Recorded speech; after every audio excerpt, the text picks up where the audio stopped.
Today, we're diving into a treatment that millions of people rely on, but one that, for some, carries a pretty serious hidden risk.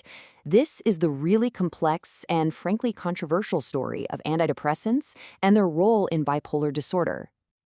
You know, when someone gets a diagnosis for major depression, it's almost a given that an antidepressant is going to be part of the game plan. They're some of the most prescribed medications in the world, and for a lot of people, they are an absolute lifeline. And right there, that's the million-dollar question.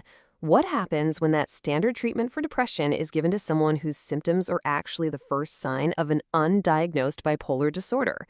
Well, the answer, as we're about to see, can be incredibly destabilizing.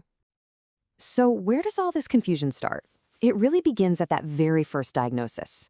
See, the symptoms of a major depressive episode can look pretty much identical, whether we're talking about unipolar depression, depression all on its own, or the depressive phase of bipolar disorder. It's a classic case of mistaken identity, but with really serious consequences. Okay, this is fascinating because it lays out the subtle clues. While that core feeling of depression is the same, bipolar depression often shows up with what doctors call atypical features. Instead of not being able to sleep, there's excessive sleeping. Instead of losing your appetite, you might be eating way more. These clues, plus things like getting sick at a younger age or having a family history of the disorder, these are massive red flags for a clinician. And this is why getting it right is so important. A misdiagnosis at the start doesn't just mean you're delaying the right treatment. It means you could be getting the completely wrong one.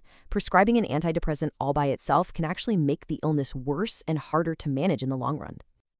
And that brings us right to the heart of the whole debate. Why is the world's go-to depression treatment so controversial when it comes to bipolar disorder?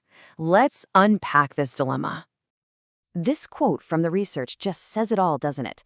All the major clinical guidelines warn against using an antidepressant by itself, what's called monotherapy, for bipolar depression. And the reason is simple. The potential risks are just way too high. But here's the reality check. A huge study out of Sweden shows what's actually happening. And wow, look at this. A staggering 34%, that's more than a third of patients, were prescribed an antidepressant completely on its own. That goes directly against what the experts recommend. It just shows you there's this major gap between the guidelines and the real world. So what are these big risks that have all the experts so worried? It's not just one thing. There are a few key dangers we really need to understand when an antidepressant is used without that protective mood stabilizer. First up, the most famous one is the manic switch. This is exactly what it sounds like. An antidepressant, which is supposed to lift you out of depression, ends up pushing you way too far in the other direction, triggering a full-blown manic or hypomanic episode. It usually happens pretty fast, too, within about 2 months of starting the med. And just to be clear, this is not some rare one-in-a-million thing. A major review found that this manic switch can happen in anywhere from 17 to almost 50% of patients with bipolar disorder. Just think about that for a second. For a serious medical event, those odds are unbelievably high.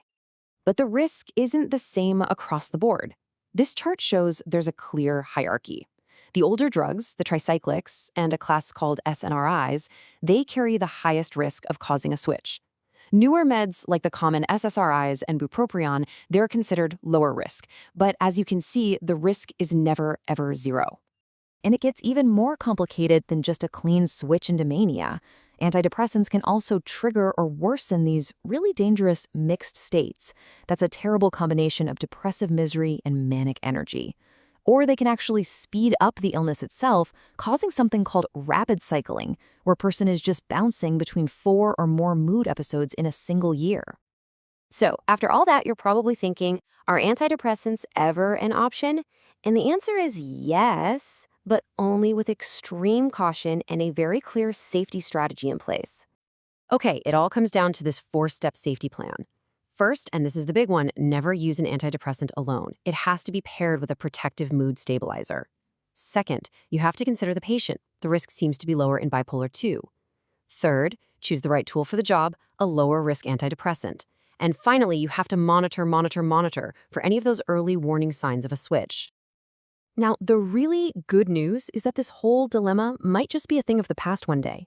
Researchers are working hard on new treatments for bipolar depression that work through totally different pathways in the brain. hopefully avoiding these risks altogether. And this just gives you a little taste of what's coming. We're talking about looking at entirely new brain systems, like glutamate and GABA, with drugs like esketamine. Even psychedelics like psilocybin are being seriously studied. The whole goal is to find more precise tools that don't come with all this old baggage. So let's wrap this up. What does all of this mean for you? Let's boil it down into the most important things you need to know to help you navigate your own health journey. Here is the bottom line. Antidepressants should never, ever be used alone to treat bipolar disorder. It is absolutely critical to tell your doctor about your family history. You need to know that some antidepressants are just plain riskier than others. And if you do start one, you have to report any new symptoms like agitation or racing thoughts right away. Those are the warning signs of a potential switch. And that really leaves us with the ultimate question for the future, doesn't it? We have this incredibly powerful tool that helps so many people, but can seriously harm others. The next great frontier isn't just about finding new drugs. It's about figuring out how to know, before a single pill is ever prescribed, who is standing on solid ground and who is standing right on top of a trapdoor.